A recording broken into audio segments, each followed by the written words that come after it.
Hey friends, what's going on? Welcome back to another episode of the TV Tray Sessions here at Guitar Talk with Todd. Thank you all for checking in.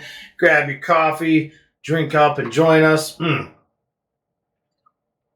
Glad to come on here today. It is August 14th, 2023 when this is being recorded. And send out a salute on great memories for the great Roy Buchanan, who we lost on this day, August 14th in 1988, 35 years ago. That is unbelievable that it has been that long. Roy, huge influence on the guitar community and huge influence on me. When I was a kid and I started out playing guitar, that name kept coming up, Roy Buchanan. And, I had to go out and get that first album. Everybody told me that had The Messiah Will Come Again and stuff on it. It just completely blew me away when I was a broke kid, didn't have any money. I remember I went to a used record store and found a copy of that album, the black cover with like Roy on there, the sideways shot of him like playing. It's just such a cool looking cover. And $2 I paid for that album. Best $2 I ever spent in my life. I went home and was just completely floored. It was like a combination of blues, rock, jazz, country, folk, everything just colliding at once. Roy had such a unique style. He was a stylist without a doubt. I mean, there's always players that, can play all kinds of stuff and go into different genres maybe, but they don't really have a unique, you don't really know who it is until somebody tells you. Roy Buchanan, he played a few notes, you knew right away that's Roy. And that's what I mean when I say a stylist. B.B. King would be another one that comes to mind right away that had that same type of a thing going on, a very stylistic approach.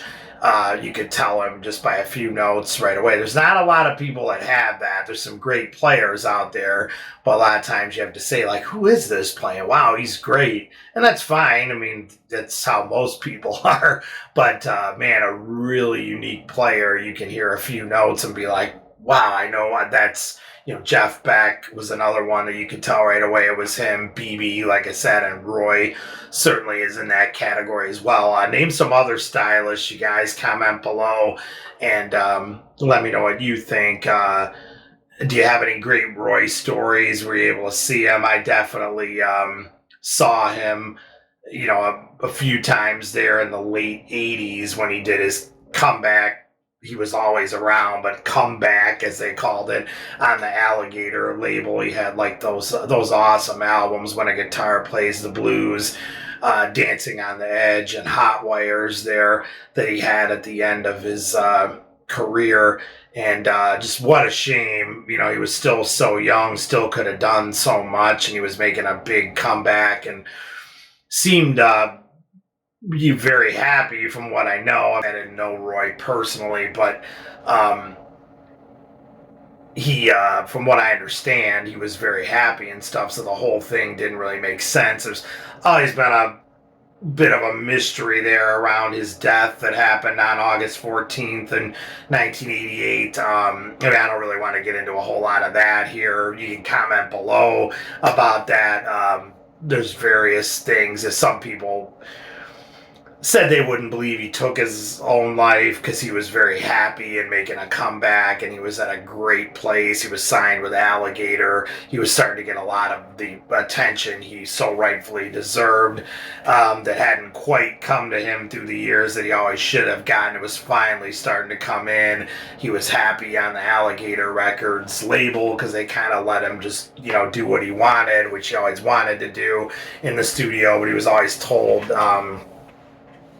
how to play and whatnot, and that's why he kind of walked away from making records there for many years and just played live. But so it's kind of, there's always been a little bit of a mystery there about what actually happened on the evening today, 35 years ago. and I don't think we'll ever know really, but this is a salute to Roy. Just what a genius. He was the one guy, the master of the pick harmonic too.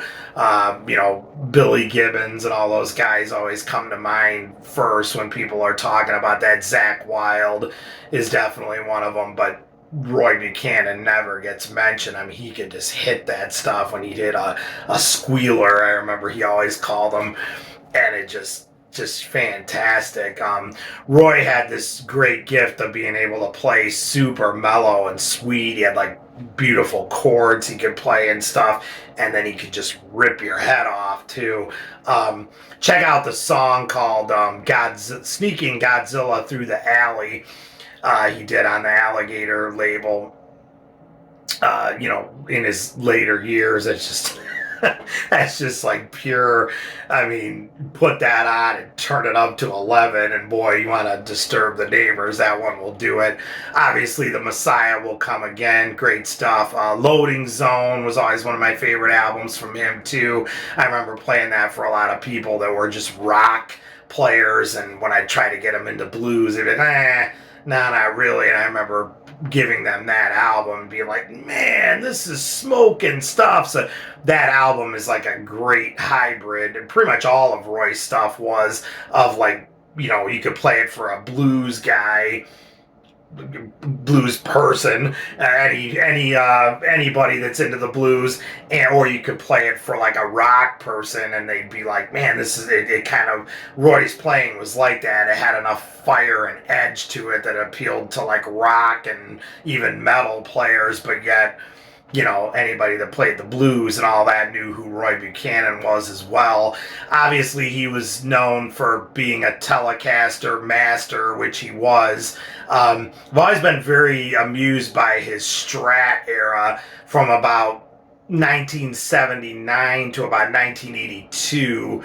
You'll see pictures of Roy with Sunburst Stratocaster. I think he had a black Stratocaster and like a tan one too that you would see him pop up with, but the one he really favored was that Sunburst Stratocaster. You'll see tons of pictures of him from that era, from like 79 to 82.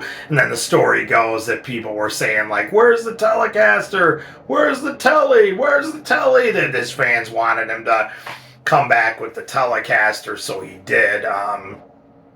But from what I understand, he really loved that Strat. There's always been a mystery about that whole era. So again, comment below if you know anything about that Strat era of Roy's. I've always wondered like where he got that, who he got it from. Some people have said Fender gave it to him. I don't know if that's true or not. But it's just cool. It was a whole different time and era for him. But it's funny when you listen to recordings from that time, or like recordings of live shows, it's still 100% Roy.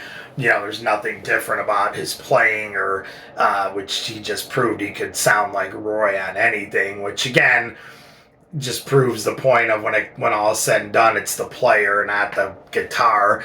And that's so true, because Roy sounded like Roy no matter what he played on. So just an interesting era there. But yeah, Roy was fantastic. I loved all of his stuff. Second album was great. Just great stuff. I don't think he had put out a bad album. All that Livestock album was awesome. Just get it all. It's all great stuff, and it's all out there, so definitely check all that out. But yeah, we certainly miss Roy. Like I said, please comment, you guys, below if you have a Roy story. Did you see Roy? I know I did numerous times, and yeah, just great. So lucky to say that I did. Saw him with Johnny Winter one time. I believe it was at the Aragon Ballroom in Chicago. And yeah, just what a player. We'll never see another one like him again. Such a bare bones player, too. I mean, you see these guys with racks and racks of effects and all this. And Roy would just come out, plug right into the amp, and just dust everybody in the room. And that's that's the school I come from, and I love that. That's the way it should be, in my opinion. But so like I say, comment below, you guys. You have a Roy Buchanan story, favorite song, favorite album. Did you see him live?